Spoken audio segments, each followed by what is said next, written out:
Orang Yahudi Rusia dan Ukraina berbondong-bondong jadi warga Israel. Rencana besar Zionis.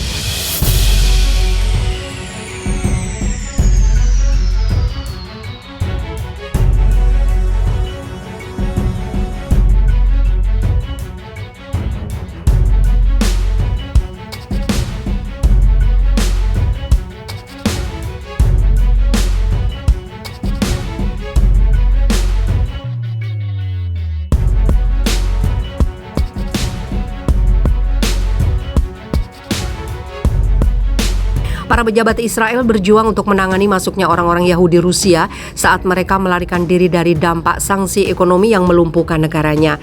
Setelah pasukan Rusia menginvasi Ukraina pada bulan Februari 2022 lalu, para pejabat Israel bersiap untuk menghadapi gelombang orang Yahudi Ukraina, memulai persiapan untuk menampung para pengungsi. Sebaliknya, lebih banyak orang Yahudi Rusia tiba di Israel daripada orang Yahudi Ukraina, sebagaimana dilansir Haaretz dari TRT World pada 14 April.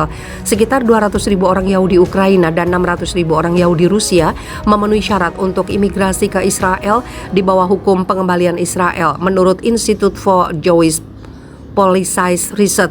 Setiap orang di dunia dengan satu kakek nenek Yahudi atau pasangan Yahudi memenuhi syarat untuk kewarganegaraan Israel. Sebelumnya, sepanjang 2021 sekitar 7.700 orang Yahudi Rusia telah memilih menjadi warga negara Israel.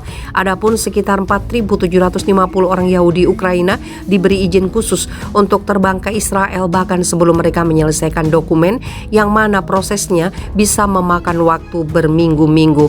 Sementara orang Yahudi Rusia belum ditawari hal serupa, namun mereka telah menemukan cara terbang ke Israel dengan visa turis dan memulai proses aplikasi kewarganegaraan begitu mereka berada di negara itu.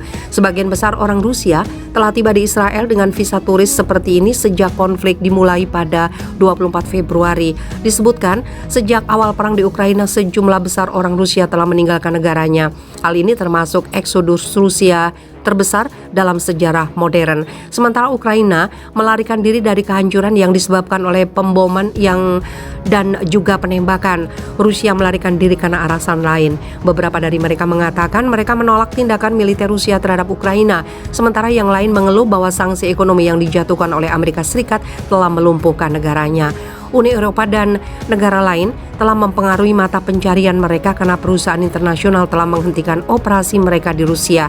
Atas kabar orang Yahudi Rusia yang berbondong-bondong masuk ke Israel mendapat reaksi beragam dari warganet. Semakin banyak penjajah ilegal yang masuk ke Palestina kemudian mengklaim bahwa tanah Palestina milik mereka. Inilah rencana Zionis yang tidak hanya menerima orang Yahudi dari Rusia, Ukraina, dan bagian lain Eropa juga. Ini adalah rencana Israel yang lebih besar di masa depan, tulis akun lainnya.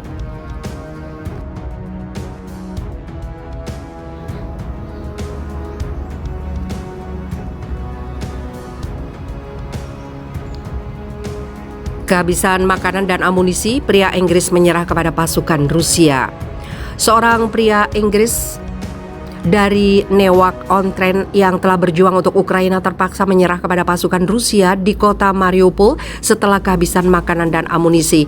Menurut akun Twitternya yang dikutip oleh The Guardian, Aiden Aslin, mantan pekerja perawatan bergabung dengan marinir Ukraina pada 2018 dan mengambil sumpah untuk membela rakyat Ukraina. Sedangkan The Evening Standard melaporkan bahwa dia adalah anggota Brigade ke-39 Marinir Ukraina. Akun tersebut saat ini dijalankan oleh seorang teman Aslin ketika dia berada di Ukraina, lapor The Guardian. Sudah 48 hari kami mencoba yang terbaik untuk mempertahankan Mariupol, tetapi kami tidak punya pilihan selain menyerah kepada pasukan Rusia. Akun Aslin mentweet pada hari Selasa menyampaikan pesan dari pejuang. Kami tidak punya makanan dan amunisi, sangat menyenangkan semuanya.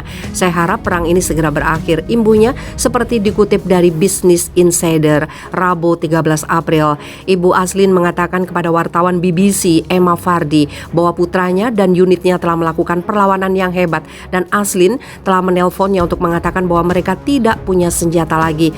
Sebuah tweet dari akun Aslin menolak anggapan bahwa pria berusia 27 tahun itu adalah tentara bayaran, mengatakan bahwa dia telah bergabung dengan militer Ukraina sebagai pejuang yang sepenuhnya legal.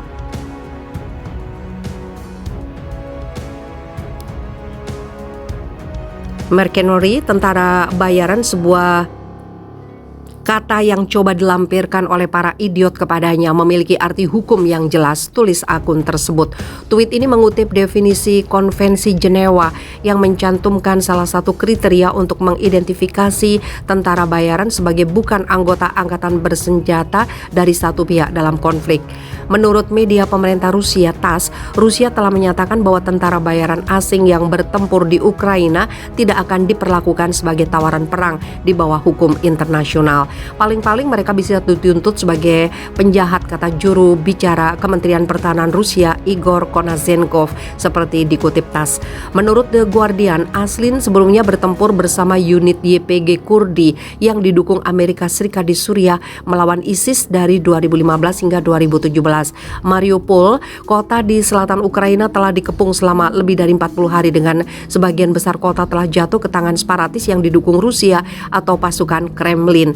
Wali kota Mariupol Vadim Boyzenko memperkirakan bahwa 90% infrastruktur kota itu telah hancur dan sedikitnya 10.000 warga sipil tewas akibat pertempuran tersebut.